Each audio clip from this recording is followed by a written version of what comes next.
Smart Viewers, welcome back to Live Tech dan jumpa lagi bareng saya Yuda Batara tentunya di program ini. Dan selama 30 menit ke depan, saya akan memberikan kalian informasi menarik dan unik dari dunia teknologi.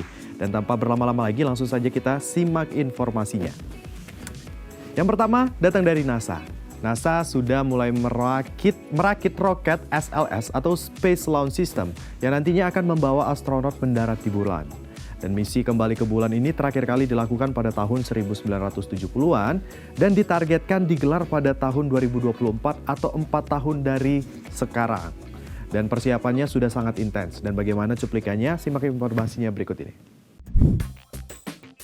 SLS terdiri dari bagian inti raksasa setinggi 65 meter dengan 4 mesin yang diapit oleh 2 booster. Para teknisi di Florida mulai merakit komponen-komponen di booster tersebut. Roket super ini dapat menyemburkan daya dorong 39,1 meganewtons untuk menuju ke bulan. Mulai dirakitnya roket tersebut merupakan terobosan besar dalam misi Artemis, sebutan NASA untuk program ini. Tahun depan, rencananya roket ini akan terbang perdana sebagai uji coba. Saat sudah selesai dirakit, NASA menyebut bahwa roket SLS akan lebih tinggi dari patung Liberty. Selain itu, tenaganya 15% lebih besar saat lepas landas dibandingkan Saturn V, roket yang dipakai pada misi Apollo ke bulan 50 tahun silam. Artinya, SLS merupakan roket terkuat yang pernah diciptakan.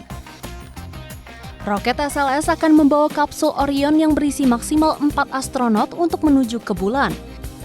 Beberapa kali jadwal pembuatannya tertunda dan tambahan biaya yang tidak sedikit. Anggarannya yang semula mencapai 6,3 miliar US dollar telah membengkak menjadi 8 miliar US dollar.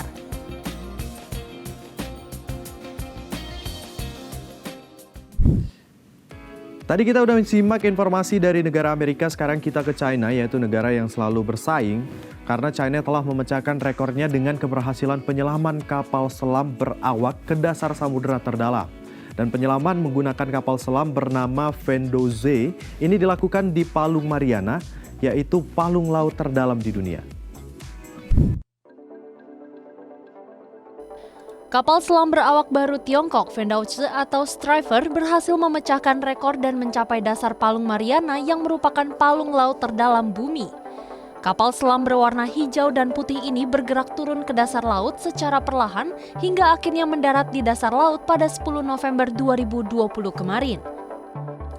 Vendose sendiri adalah kapal selam untuk kepentingan penelitian di mana kapal ini dirancang di China Ship Scientific Research Center di Wuxi. Dengan panjang 7,9 meter dan berat 23,9 ton, kapal selam ini memiliki kecepatan di bawah air sekitar 1 knot. Diketahui bahwa kapal ini berhasil menyelam hingga kedalaman 10.909 meter. Setelah sebelumnya pada tahun 2010, kapal selam Tiongkok bernama Qiaolong berhasil menyelam hingga kedalaman 7.062 meter. Kapal selam ini juga dilengkapi dengan lengan robotik untuk mengumpulkan sampel biologis dan menjadi mata untuk mengidentifikasi objek di sekitarnya. Dikatakan bahwa kapal ini bertenaga listrik dan dapat beroperasi selama sekitar 10 jam di bawah air. Informasi kita yang berikutnya datang dari gadget, yaitu Poco M3 resmi meluncur di berbagai negara dengan kapasitas baterai yang cukup besar dan dengan harganya yang cukup terjangkau. Tidak hanya itu, ponsel keluaran Xiaomi ini juga mengusung desain yang cukup unik dan kameranya yang cukup luar biasa. Setelah didahului dengan berbagai macam rumor, Poco M3 resmi diperkenalkan secara global.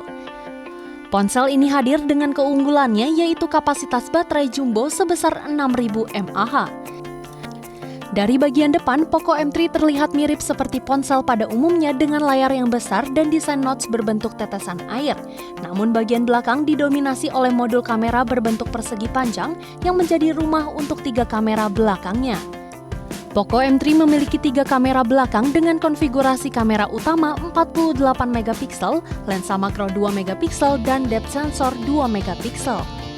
Untuk konfigurasi kamera depan yaitu 8 megapiksel yang ditempatkan di notch berbentuk tetesan air.